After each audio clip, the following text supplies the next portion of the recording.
पिछले 24 घंटे में उड़ीसा के ऊपर रेनफॉल का डिस्ट्रीब्यूशन आइसोलेटेड रहा है। सबसे अधिक वर्षा जो है मलकानगिरी के पहाड़िया में 10.2 मिलीमीटर दर्ज की गई है। टेम्परेचर की बात करें तो हाईएस्ट मैक्सिमम बोलांगीर में 38.1 डिग्री सेल्सियस दर्ज किया गया, भुवनेश्वर में 34.2 और कटक में 33.6 डिग्री सेल्सियस तापमान जो है दर्ज किया गया मैक्सिमम टेम्परेचर।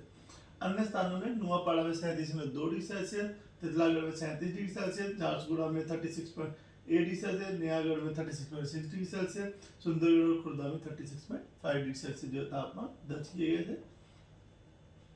अभी 24 आवर चेंज की बात करें तो दारिंगबाड़ी में 1.5 डिग्री से बदलाव देखा गया है, नुआपाड़ा में 0.2 डिग्री सेल्सियस का, वहीं सोनपुर में 6.2 डिग्री सेल्सियस पारा नीचे गिरा है, पारालेखा मंडी में भी 4.6 डिग्री सेल्सियस पारा नीचे रहा है, संबलपुर में 4.5 डिग्री सेल्सियस तापमान नीचे रहा है, भुवनेश्वर में -2 से 4 डिग्री सेल्सियस और कटक में -1 से 6 डिग्री सेल्सियस बदलाव 24 आवर के मैक्सिमम टेम्परेचर में दर्ज किया गया है। मैक्सिमम टेम्परेचर डिपार्चर की बात करें, पुरी और कोरापुट का डिपार्चर 0.9 डिग्री सेल्सियस है, पारादीप का 0.3 डिग्री सेल्सियस, अनुगुल का -6.6, वानीपन्ना -5.4, क्योंझर का -5.3, भुवनेश्वर -3.5 और कटक -3.7 डिग्री सेल्सियस का जो डिपार्चर दर्ज किया गया है। सिग्नल वेदर सिस्टम की बात करें तो उड़ीसा के ऊपर कोई भी सिग्नल वेदर सिस्टम नहीं है, लेकिन आस पड़ोस के सिस्टम में से आज जो है हल्की से फुल्की बारिश होने की संभावना है, जिसमें कि एक जो सिस्टम है ईस्ट वेस्ट तरफ है जो कि ईस्ट राजस्थान से नॉर्थ बांग्लादेश तक जा रहा है, वो मध्य प्रदेश, साउथ ईस्ट उत्तर प्रदेश, झारखंड से होता हुआ जा रहा है और समुद्र सतह से 1.5 किलोमीटर ऊंचाई पर बना हुआ है। तो इन सिस्टम प्रभाव की वजह से जैसे आज मयूरभंज, क्योंझर, सुंदरगढ़, झारसुगुड़ा, बरगढ़, संबलपुर, नवरंगपुर, कोरापुट, मलकानगिरी इन डिस्ट्रिक्ट्स में येलो अलर्ट दिया गया है आइसोलेटेड थंडरस्टॉर्म लाइटनिंग का, और gusty surveillance speed 30 to 40 km रहने की संभावना की वजह से, और बाकी कुछ गाँव पे हल्की से मध्यम वर्षा होने की संभावना है।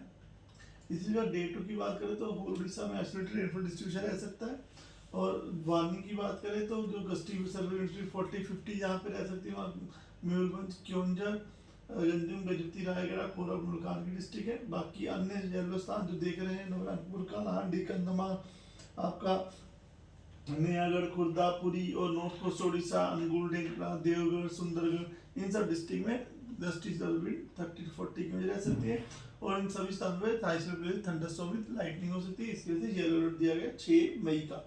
उसके बाद में 3 मई की बात करें तो जो साउथ उड़ीसा कुछ डिस्ट्रिक्ट गजपति, रायगढ़, कोरापुट, नवरंगपुर, मलकानगिरी इनमें जो है हल्की वर्षा, हल्की से मध्यम वर्षा होने की संभावना है 7 तारीख को, वार्निंग नील है। लेकिन डे 4 की बात करें तो जो साउथ उड़ीसा के कुछ डिस्ट्रिक्ट है वहाँ आइसोलेटेड प्लेसेस में रेन हो सकती है, हल्की वर्षा होने की संभावना है।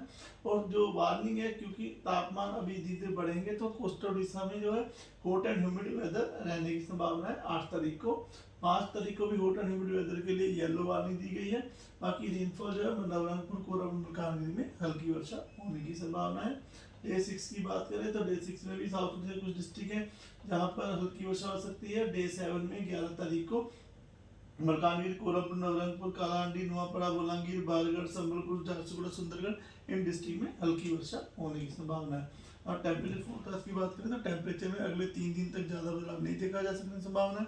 उसके बाद में तापमान 2 से 4 डिग्री सेल्सियस तक बढ़ते हुए जो है दिख रहे हैं फोरकास्ट में। तो ये आज का मैक्सिमम टेम्परेचर फोरकास्ट।